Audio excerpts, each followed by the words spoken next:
और बहुत रेयरली अगर कोई जेनेटिक कंडीशन हो, है ना, अनुवांशिक कारण हो, उसके वजह से भी बच्चे को झटके आ सकते हैं।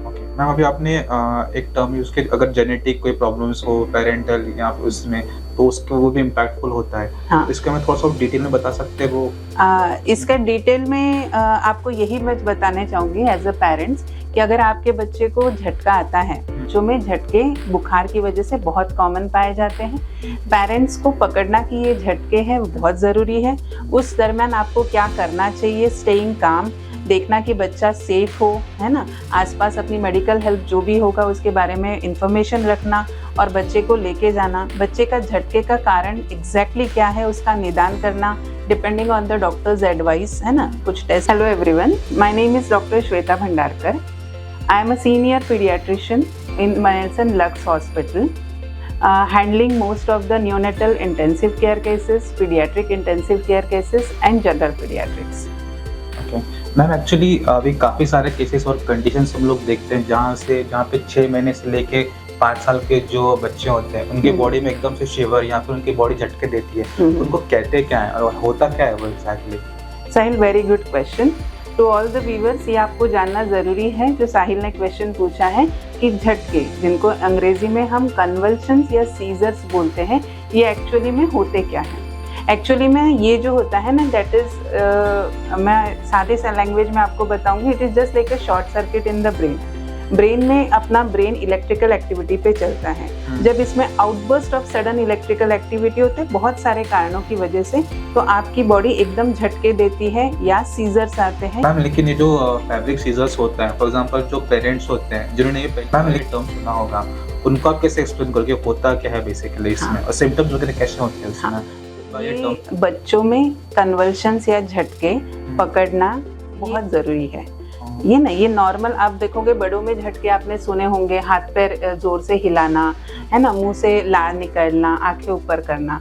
तो बच्चों में भी झटके इसी प्रकार के होते हैं, पर कुछ अलग तरीके से भी होते हैं। जैसे कंटिन्यूस स्टेयर करना, एक चीज की तरफ कंटिन्यूस देखना, उस दरमियान बच्चे का ध्यान नहीं रखता कि हम उन्हें क्या इंस्ट्रक्शंस दे रहे हैं। सेकंड चीज होता है टक से अटोनिक हो जाना या फिर गिर जाना, लॉस ऑफ कॉन्शियसनेस, बेशुद्ध हो जाते हैं बच्चे।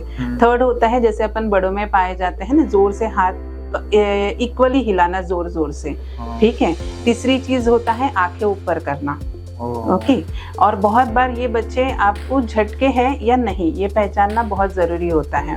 एक तो बहुत बार पेरेंट्स को पता होता है कि झटके उनके बच्चे में आ रहे हैं। ये जो ज़ोर ज़ोर से हाथ हिलाना होता है और ऊपर देखना होता है, उसमें बच्चे को होश नहीं रहता। आप चाहकर भी उसको पकड़ के रोकने की कोशिश करोगे तो वो रुकेंगे नहीं।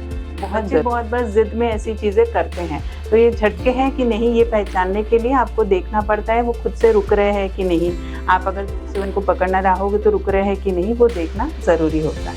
ये कोई एकदम सीरियस बीमारी है या फिर सीरियस कॉम्प्लिकेशंस होते हैं इसमें? हाँ साहिल, ये सीरियस तो नहीं, बट नियर सीरियस आप बोल सकते हो, क्योंकि इसमें बच्चे को सटीक तरीके से कारण ढूंढना कि ये झटके किस वजह से हुए हैं और दवाइयाँ समय पर देना और रेगुलर फॉलोअप करना बहुत ज़रूरी होता है।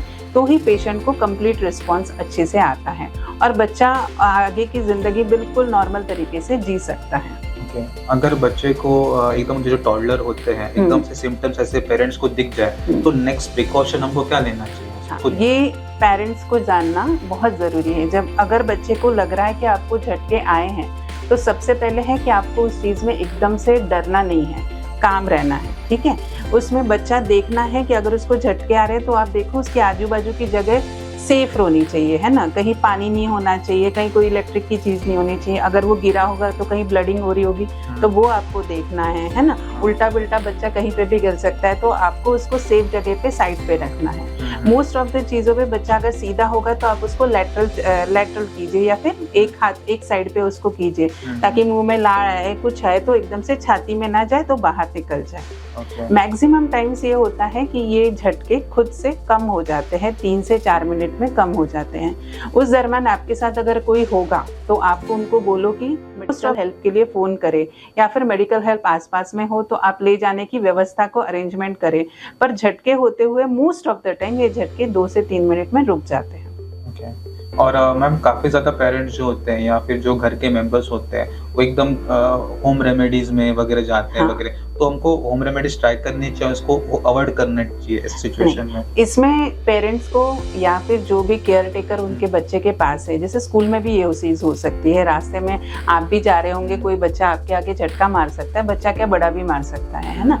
तो उस दरमियान हमको क्या नहीं करना चाहिए? आपने देखा होगा चम्मच डालते हैं, मुँह में पानी डाल देते हैं, झटका आते वक़्त मुँह में दवाइयाँ डाल देते हैं, ये सारी चीज़ें बिल्कुल भी आप लोगों को करनी नहीं है। सेकंड चीज़ होता है बच्चे के ऊपर कुछ पानी डालना चालू कर देते कि झटका कम हो जाएगा, वो भी चीज़ आपको करनी नहीं है ना? बच्चे को सेफली ध्यान रखना है, जो लैटरली जो मैंने बताए हैं वो सारी चीज़ें आपको करनी है। कोई भी जो दवा जो क्लिनिकली इंडिकेटेड नहीं है, जो आपके डॉक्टर ने आपको बताई नहीं है, वो बच्चे को उस टाइम पे देनी नहीं है। और ये जो झटके होते हैं या फिर जो आपने एक्सप्लेन किया, चलिए कब होते हैं? ये फीवर में होते हैं या फिर एक नॉर्मली भी इस कंडीशन में हो सकता है बच्चे को? झटकों के कारण बहुत सारे होते हैं, पर सबसे कॉमन कारण बच्चों में फीवर पाया गया है, जिसे हम फेब्राइल सीजर या बुखार में आने वाले झटके बोलते हैं। ये बहुत ही मेंदु को या ब्रेन को ना इंजरी कर पहुंचाने वाले होते हैं। ये आते हैं बुखार की तीव्रता में आते हैं और 1-2 मिनट में कम हो जाते हैं।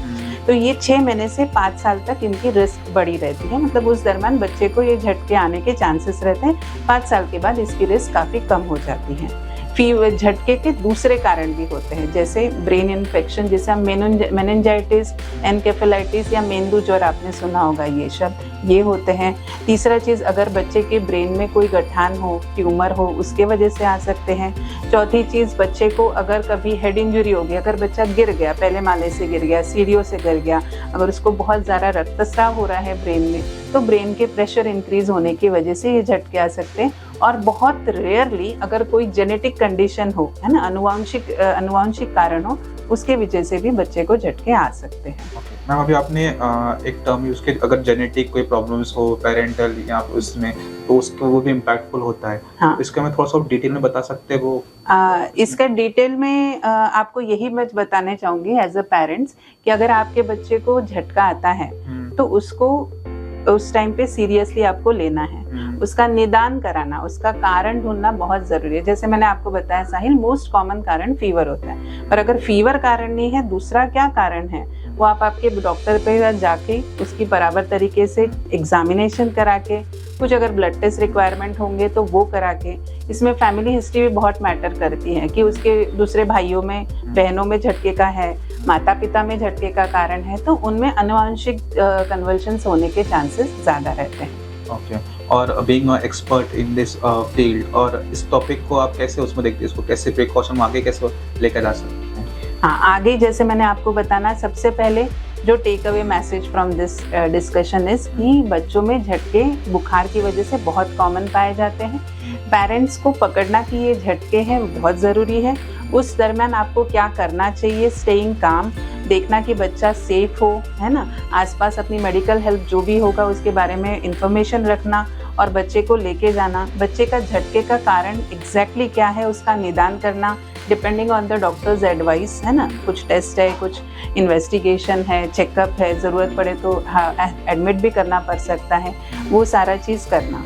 और अगर आपके बच्चों में अनफॉर्चुनेटली एपिलेप्सी यानी मिर्गी जिसे बोलते हैं, अगर वो डायग्नोसिस होता है तो उसके ऊपर जो भी दवाएं हैं वो सटीक साथ टाइम टू टाइम लेना और खुद के मन से बंद नहीं करना, ये बेस्ट उपाय है। ओके। और एक मेरा सब पेरेंट्स से ये एडवाइस है कि झटके, एपिलेप्सी या बुखार में आने वाले झटके ये ट्रीटेबल है, इससे डरने की ज़रूरत नहीं है। इस पे काफ़ी सक्सेसफुल दवाइयाँ अवेलेबल हैं जिसका आपका बच्चा पूरी तरीके से ठीक भी होता है और ज़िंदगी भर उसको उस चीज़ का कोई नुकसान भी नहीं होता। Thank you.